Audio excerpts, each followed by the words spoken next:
News 18 India पर super exclusive खबर है। देश भर में आयकर विभाग की बहुत बड़ी कार्रवाई देखने को मिली है। बड़ा एक्शन सामने आया है। राजस्थान में 53 जगह पर छापेमारी हो रही है। संवाददाता शंकर आनंद की सुपर एक्सक्लूसिव ये खबर है, जहां पर ये बताया जा रहा है कि देश भर के कई ऐसे राज्य हैं जहां पर आईटी विभाग की टीम की तरफ से सक्रियता देखने को मिल रही है। राजस्थान में 53 ऐसी जगह है जहां पर छापेमार कार्रवाई को अंजाम आईटी विभाग की टीम देती हुई नजर आ रही है। 100 से ज्यादा लोकेशन निकलकर सामने आ चुकी है। जब गाड़ियां चलनी बंद हुई तो पेट्रोल और डीजल की खपत भी कम हो गई। उसी वक्त कच्चे तेल की कीमतें $30 प्रति बैरल तक पहुंच गई थी।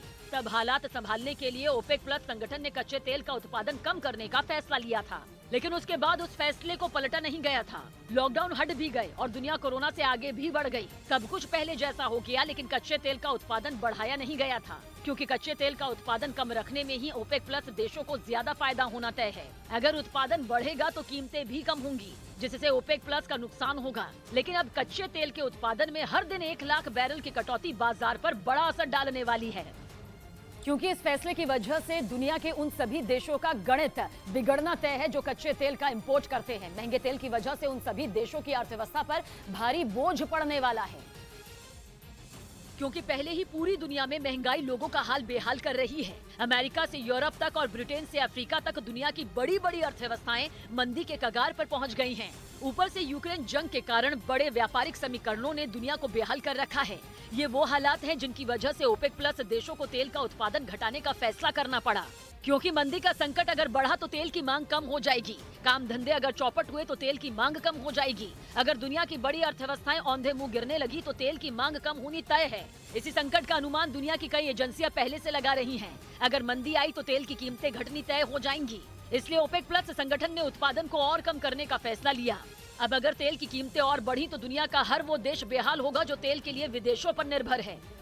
लेकिन ये हालात अमेरिका के लिए बहुत बड़ी फजीहत की वजह बन सकते हैं, क्योंकि अमेरिका ने पिछले करीब 6 महीने में ओपेक प्लस संगठन पर दबाव बनाने में कोई कसर बाकी नहीं छोड़ी।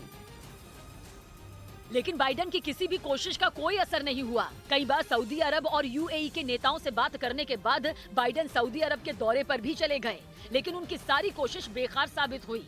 यूक्रेन में छिड़ी जंग के बाद तेल की कीमतों का बढ़ना रूस की सबसे बड़ी जीत साबित हुई थी। महंगे तेल की वजह से पुतिन अमेरिका और यूरोप पर दबाव बनाने की कोशिश में लगे रहे। हालांकि उन्हें कुछ खास हासिल नहीं हुआ, लेकिन अमेरिका और यूरोप का बहुत बड़ा नुकसान करने में वो जरूर कामयाब हो गए।